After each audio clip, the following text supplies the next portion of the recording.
Boas-vindas a mais uma análise. Hoje, a gente vai desconstruir uma daquelas experiências universais que, honestamente, quase ninguém entende de verdade: o sofrimento.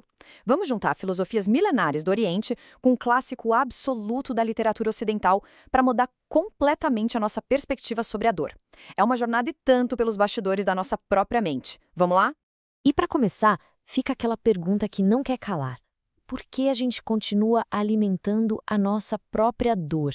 É um paradoxo terrível, não é? Porque por mais bizarro que pareça, nós temos essa tendência de nos apegar exatamente àquelas coisas que nos machucam. É quase como se a gente nutrisse, de propósito, a fonte do nosso próprio esgotamento mental. Bom, vamos mergulhar fundo nisso agora. O fato é que sofrer é uma realidade universal, claro, mas a grande revelação aqui tem cura. A dor não precisa ser um estado permanente nas nossas vidas. Então, vamos entender direitinho onde é que as raízes do sofrimento estão plantadas. A sabedoria milenar das 4 nobres verdades do budismo ilustra isso com perfeição. A lógica toda começa com um passo fundamental: ter a coragem de reconhecer, de assumir mesmo que o sofrimento existe. E é só encarando a dor de frente que a gente consegue dar o primeiro passo para se libertar dela. Daí vem o segundo passo, que aponta o apego como a grande causa dessa dor. O terceiro nos garante que sim, a extinção desse sofrimento é totalmente possível. E, por fim, o quarto nos mostra o caminho prático para chegar lá. Agora, quando a gente fala de apego, dá para dividir isso em 3 categorias principais. Primeiro, o apego sensual, que está ligado aos nossos 5 sentidos e aos desejos do mundo material. Depois, tem o apego existência, que seria aquela vontade profunda de um renascimento celestial, de continuar existindo. E tem até, pasmem, o apego à não existência, aquele desejo de simplesmente sumir no nada para encontrar um pouco de paz. Mas olha que interessante. O detalhe crucial aqui é que essas 3 formas escondem um mecanismo super egoísta. Porque mesmo querer a paz espiritual ou nada absoluto, ainda é um desejo focado no próprio eu. E é exatamente isso que nos mantém presos num ciclo sem fim de dor. É a partir daqui que as coisas ficam realmente intrigantes. A nossa mente adora um drama e funciona como uma verdadeira armadilha invisível. Pensa comigo, fatos são só fatos. Ter uma dívida financeira, por exemplo, é só um fato concreto. Mas é a nossa mente que pega essas informações neutras da realidade e fabrica uma agonia abstrata gigantesca. Ela transforma circunstâncias comuns em verdadeiros pesadelos psicológicos. Ou seja, somos nós mesmos que cultivamos essa dor. Existe um contraste muito poderoso nesse ponto. A nossa cabeça vive fugindo do momento presente. Ou a gente está lá atrás, remoendo o passado, chafurdando em memórias, arrependimentos e ansiedades, ou a gente está lá na frente, fantasiando sobre o futuro, criando ilusões e desejos utópicos que talvez nunca nem aconteçam. E nessa brincadeira de viajar no tempo, a gente perde a verdade mais profunda de todas. Só o presente é real. Só o presente tem consciência e é eterno. Todo o resto, na boa, é só uma fábrica de frustração. E a filosofia nos traz uma constatação que chega a assustar. Mais de 90% dos obstáculos que a gente enxerga são pura imaginação. É isso mesmo, quase tudo que tira o nosso sono não existe no mundo físico, só na nossa cabeça. Mas a parte libertadora disso tudo é que se a gente simplesmente trouxer a nossa consciência para o momento presente, vivendo o agora, essa montanha gigante de problemas imaginários simplesmente despenca e desaparece. Agora o que é mais fascinante e confesso bem desconfortável de admitir é: por que é tão difícil soltar esses problemas imaginários? A resposta é dura. É porque nós desenvolvemos um apego fortíssimo à nossa própria dor. É estranho pensar nisso, mas a gente adora falar dos nossos problemas, não é verdade? O sofrimento ganha uma utilidade prática, porque é através dele que muitas vezes buscamos aceitação social, criamos vínculos ou garantimos que as pessoas nos deem atenção. É quase um vício na nossa própria miséria. Dá até para classificar essa trágica condição humana em alguns arquétipos bem claros. E aposto que vai ser fácil reconhecer alguns deles. Temos o masoquista, que literalmente sente prazer no sofrimento, o fariseu, que usa a dor como um troféu, um símbolo de status moral superior. Tem o sofredor cego, aquele normopata que tenta forçar uma normalidade a todo custo e nega qualquer dor ou defeito.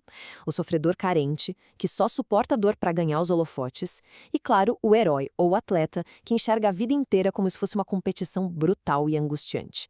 Resumindo, a gente constrói identidades falsas inteirinhas sustentadas na dor. Para ilustrar o tamanho do absurdo que é essa nossa relação com o sofrimento, vamos dar uma olhada numa metáfora genial de Alice no País das Maravilhas, a síndrome do chapeleiro. Lembra da famosa cena do chá? Nela, o chapeleiro maluco conta para Alice que teve uma briga feia com o tempo, lá em março. E por causa dessa confusão totalmente imaginária e maluca, o tempo resolveu castigá-lo, parando de passar. O resultado prático? O relógio do chapeleiro travou para sempre nas 6 da tarde. A própria mente dele o aprisionou num looping eterno e agoniante da hora do chá. E a consequência mais bizarra dessa armadilha mental é que, como é sempre hora do chá, ele simplesmente não tem tempo para lavar as xícaras. Então o que eles fazem? Vão rodando, mudando de cadeira, em volta daquela mesa enorme. Olha, quem nunca fugiu de lavar uma louça, não é mesmo?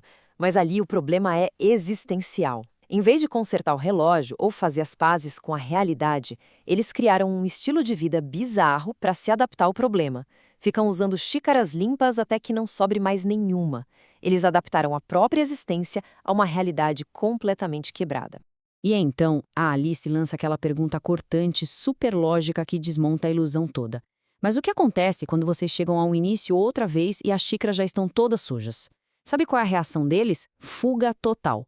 Eles tentam mudar de assunto, bocejam, fogem defensivamente. E, gente, é exatamente isso que a gente faz quando alguém aponta a raiz dos nossos próprios sofrimentos repetitivos. A gente se esquiva da cura porque dá menos trabalho continuar rodando na mesa suja do que consertar a engrenagem que quebrou. E isso ilustra de um jeito brilhante a nossa própria condição. Nós somos o chapeleiro. Afundados na dor, a gente distorce e contorce a realidade. Criamos narrativas exaustivas, damos 1000 justificativas complexas e inventamos rotinas malucas só para acomodar o nosso sofrimento não resolvido do dia a dia, em vez de simplesmente bater de frente com ele e mudar a nossa perspectiva. Mas então, como a gente quebra esse looping sufocante? A solução nos leva direto para a sabedoria do Bhagavad Gita, através das palavras de Shri Krishna. A proposta aqui é uma mudança radical de lente. A gente precisa tirar o foco desse mundo físico que estraga e que nos enche de medo e passar a olhar para a nossa essência interna, que é indestrutível e eterna. As palavras originais têm uma força colossal. Perecíveis são os corpos, eterna, indestrutível, infinita é a alma que neles habita. Essa ideia ensina pra gente que a verdadeira libertação emocional e espiritual exige que saibamos separar o que é frágil e temporário no mundo físico daquilo que é a nossa verdadeira essência imortal.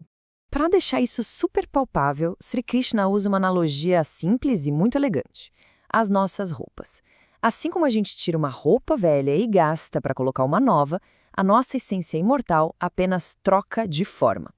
Essa visão simplesmente elimina qualquer motivo lógico para a gente sentir aquela tristeza extrema diante das perdas físicas ou das mudanças inevitáveis do mundo. Se a essência não morre nunca, viver num estado de luto permanente perde completamente o sentido existencial.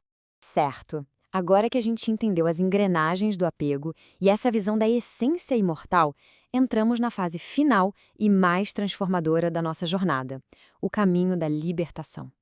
Como é que a gente pode, na prática, parar de fabricar sofrimento e assumir a responsabilidade total pelo nosso mundo interior? O grande pulo do gato aqui é entender como a ação funciona em 2 mundos diferentes. O mundo físico, a gente sabe, exige suor, exige ação e esforço físico para ser modificado. Mas o mundo psicológico, que é justamente de onde brota toda a nossa dor abstrata, opera de um jeito completamente diferente. A dor psicológica pode ser desligada instantaneamente pela simples mudança de um pensamento ou de uma ideia. É literalmente virar a chave dentro da nossa própria mente. E aqui vão os passos super práticos para alcançar essa liberdade. Primeiro, chega de focar só no próprio umbigo. Praticar a caridade nos ajuda a parar com a autoobsessão e a pensar menos nos nossos próprios dramas. Segundo, aprender a separar o que é um fato inquestionável daquilo que é pura fantasia e ilusão da nossa cabeça. Terceiro, encarar as pequenas tensões do dia a dia. A gente tem mania de focar nas grandes tragédias, mas muitas vezes elas são só uma cortina de fumaça para evitar que a gente resolva aqueles ressentimentos minúsculos e constantes da rotina. E quarto, dá uma bela desinflada no ego. Só assim a gente para com aquelas reações automáticas e instintivas que só servem para gerar mais atrito e confusão. Para amarrar tudo o que vimos hoje, deixo esse pensamento profundíssimo de um sábio indiano antigo. Quando a mente é perturbada por pensamentos impróprios, a constante ponderação dos opostos é o remédio. Essa é a ferramenta definitiva. Quando a mente inventar uma dor ilusória, tente ponderar o seu oposto. Isso nos puxa de volta para a realidade presente, pausa aquele looping maluco do chapeleiro e escancara as portas para uma jornada contínua de autoconhecimento. A grande pergunta que fica é: já não passou da hora de levantarmos dessa mesa de chá? Um grande abraço e continuem questionando a realidade,